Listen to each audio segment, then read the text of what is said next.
14ই ফেব্রুয়ারি ভারতের মারাদোনা কৃষাণুদের জন্মদিনে ইস্টবেঙ্গল ক্লাবের মিডিয়া সেন্টারে আনুষ্ঠানিকভাবে প্রকাশিত হল কৃষাণুদেকে নিয়ে বই শেষ তারা কৃষাণু। বইটি সম্পাদনা করেছেন সোহম দে ও কৃষাণু মজুমদার। বইটির প্রকাশক ব্ল্যাক লেটার্স। এই অনুষ্ঠানে উপস্থিত ছিলেন প্রাক্তন খেলোয়াড় ভাস্কর গাঙ্গুলি, বিকাশ পাঁজি, বিশ্বজিৎ ভট্টাচার্য, দীপেন্দু বিশ্বাস, ডাক্তার নারায়ণ ব্যানার্জি, গায়ক মনোময় ভট্টাচার্য, পরিসংখ্যানবিদ নারায়ণ দাশগুপ্ত, দেবব্রত সরকার, কৃষাণুদের স্ত্রী, পুত্র, প্রকাশক সংস্থার অর্ক দেব, ক্লাবের কর্মসমিতির সদস্যগণ এবং সদস্য সমর্থকগণ। সমগ্র অনুষ্ঠানটি সঞ্চালনা করেন বিশিষ্ট সাংবাদিক শ্রী জয়ন্ত চক্রবর্তী। আজকে চলে গেছে 22-23 বছর হয়ে গেল, তবু আজকে সবার মনের মধ্যে এখন উজ্জ্বল নক্ষত্রের মতো। আজকে ছেলে আর কৃষাণুর হাত ধরে ও আবার কোনো প্রতিষ্ঠা পেল, আর সেখানেই পেল যেখানে ওর সবচেয়ে শখের জায়গা, সবচেয়ে আনন্দের জায়গা, জীবনদা, পল্টুদা, নিতুদার সেই গৃহে ইস্টবেঙ্গল ক্লাব। এটাই হচ্ছে সবচেয়ে আমার আনন্দের ব্যাপার। এখানে ইস্টবেঙ্গল ক্লাবের থেকে আজকে ও চলে যাওয়ার পর আমরা কোনোদিন বুঝিনি, আমি আর রূপা বা সোহম, যে আমাদের কোনো কেউ একজন চলে গেছে।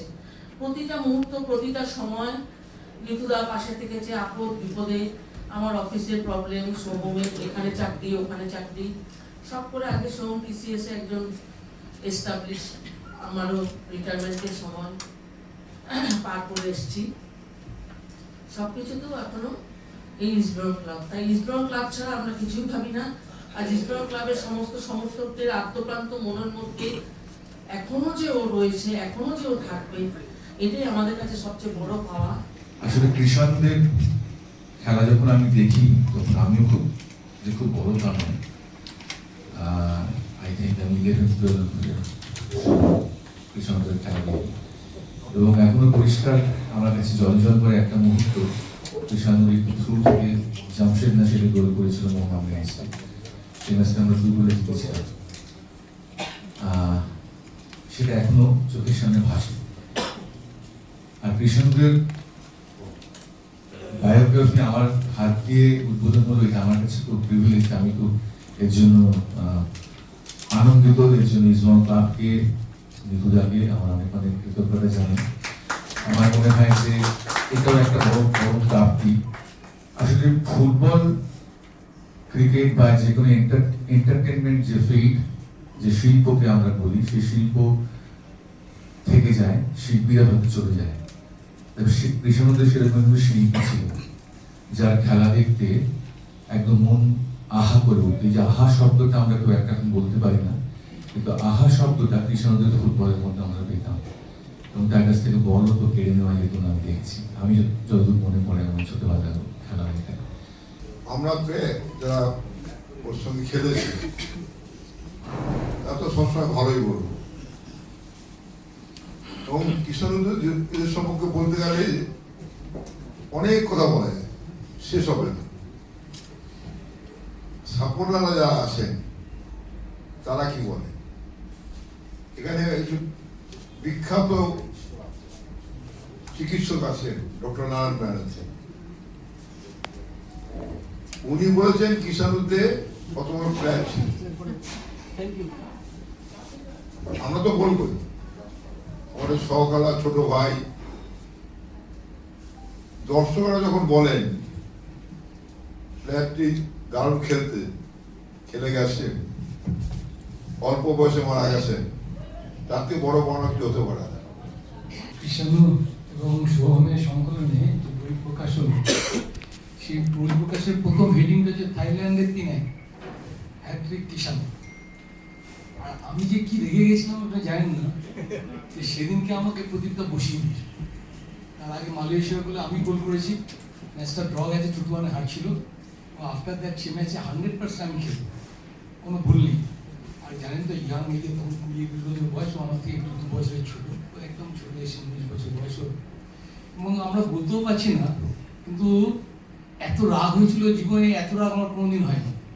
যেটা তখন বেঙ্গলে আমি হাই স্কোয়ার বেস প্লেয়ার, তখন আমরা হই করে চলছি, বল বিকাশ, আমাদের আটকাবার লোক নেই ভারতবর্ষে কেউ, কিন্তু এসে ওই বাচ্চা ছেলে এসে বসিয়ে দিয়েছে, আর কি প্রদীপটা সেটাকে সাপোর্ট করে গেছে।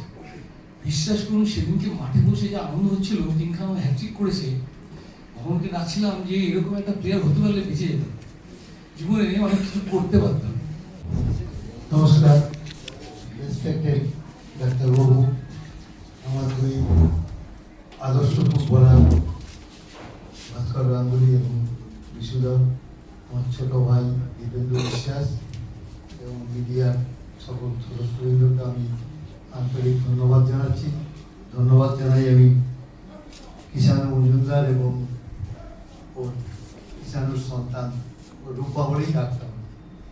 ও খুব ছোট ছিল যখন ওর বাবা চলে গেছে, ও খুব একটা বেশি মানে জানতো না, কিষাণুর সম্বন্ধে খুব একটা বেশি জানতো না। পরে জেনে একটা বই আজকে যে উদ্বোধন করলো, রিয়েলি খুব মানে ভালো লাগলো। দেখুন, আমরা মোটামুটি 80 দশকে 90 দশকে যারা মানুষ আছে তারা ওরা খেলা দেখেছি।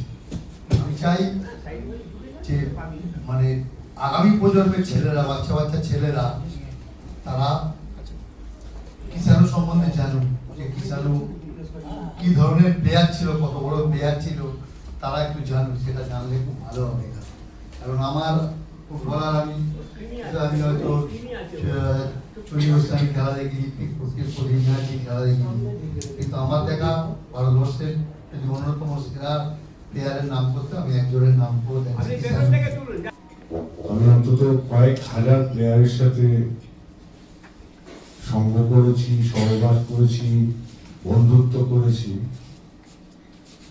আমার খেলোয়াড়দের বেস্ট ফ্রেন্ড বসে আছে ভাস্কর গাঙ্গুলি আমার জীবনের। আমি তাও বলবো, রন্টু যেন আমার কাছে হৃদয়ের একটা রন্টু, একটা ফুল, যেটা আমি আমার সহকর্মী যারা থাকে রোজ, এমন কোন দিন নেই আমি উচ্চারণ করি না রন্টুটা থাকলে আমার এই প্রবলেমটা হতো না। আমাদের ভিতরে একটা বন্ডিং ছিল। একটু আগে জয়ন্তদা বলল কিষাণু কি বলে ডাকতো, কিষাণু লালু বলে ডাকতো না, বাজি বলে ডাকতো। পরিকল্পনা মানে হচ্ছে আমরা কৃষাণুদেরকে তো সরাসরি সামনে পাচ্ছি না, সুতরাং কৃষাণুদেরকে নিয়ে ছড়িয়ে থাকা নানা গল্প আমাদের সংগ্রহ করতে হয়েছিল, তার সতীর্থ, তার এক সময় যারা খেলেছেন তাদের সঙ্গে। আর কৃষাণুদের বেড়ে ওঠা, সেই বাড়িতে থাকা, কৃষাণুদের কী করতেন, কৃষাণুদের কীভাবে তৈরি হতেন, তার জন্য সোহম এবং কাকিমা অর্থাৎ শ্রীমতী পনি দে, তারা মানে সোহমই এই ব্যাপারটা সমস্ত পরিকল্পনা করেছে, কিভাবে আমরা অগ্রসর হব, কিভাবে এরপরে কার ইন্টারভিউ নেওয়া যায়, কার থেকে কি জিজ্ঞাসা করা যায়, সেটা সোহম আমাদের গাইড করেছে, কাকিমা গাইড করেছেন। এইভাবেই হঠাৎ করে এইভাবেই আমাদের কাজটা চলছিল। তা সেই শেষ তারা কৃষাণু এখন বই প্রকাশ অনুষ্ঠান হলো আনুষ্ঠানিকভাবে আজকে ইস্টবেঙ্গল মাঠে 14ই ফেব্রুয়ারি। এবার বাদবাকিটা পাঠকদের ওপর, তারা কিভাবে কৃষাণুদেরকে গ্রহণ করেন সেটাই হচ্ছে তাদের কাছ থেকে চাওয়া পাওয়া। মানে আমি দেখিনি, কিন্তু মানে যাদের থেকে শুনেছি আর কি, বা ধরুন আমি মানে বাবা হিসেবে যেরকমভাবে দেখেছি, বা যেরকমভাবে তাকে হাজব্যান্ড হিসেবে দেখেছি আমার মায়ের পাশে থাকতে, তো সেগুলোকেই আমি বেশি তুলে ধরার চেষ্টা করেছি এখানে।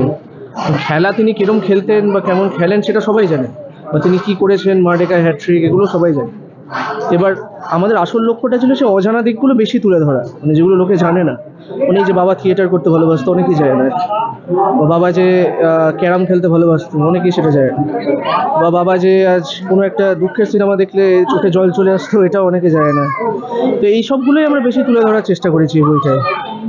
আর দ্বিতীয় কথা হচ্ছে যে তুমি তো কোনো রকম বাবার খেলাটা দেখেছো, মানে কেমন লাগে? আমি দেখেছি যেগুলো, সেগুলো হচ্ছে এক্সিবিশন ম্যাচ মোস্টলি, কিন্তু হ্যাঁ অবশ্যই মানে ওই যে পায়ের টাচ বা পায়ের যে কাজ, সেটা ওখানেও দেখেছি আমি। তো দেখে তখন আসলে আমি ক্রিকেটটাই বেশি চল ছিল আমাদের বাড়িতে আর কি। তো বাবা ফুটবলার হলেও বাড়িতে কোনোদিন বলেনি যে সারাক্ষণ ফুটবল নিয়ে আলোচনা করতে হবে বা ফুটবল নিয়েই শুধু দেখতে হবে। তো বাবা একদম স্পোর্টস লাভার ছিল যাকে বলে আর কি। যেটুকু দেখেছি অবশ্যই সেই ছোঁয়া দেখেছি, বাট অবশ্যই এক্সিবিশন ম্যাচের সঙ্গে তো এখন মানে পিক সময়ের আমি তুলনা করতে পারবো না। তো না আমি বুঝতে পারিনি, বাড়িতে যখন থাকতো তখন একদমই বুঝতে পারিনি আমি, মানে এটা এখনও যে এই বাবাকে নিয়ে যে ক্রেজ বা বাবাকে নিয়ে যে এত যে ভালোবাসা মানুষের, সেগুলো মানে আমি একদমই বুঝতে পারিনি মানে বাড়িতে থাকাকালীন। ক্যামেরায় কার্তিক চন্দ্র নস্করের সাথে কিংশুক চক্রবর্তী, এটিএন বাংলা, কলকাতা।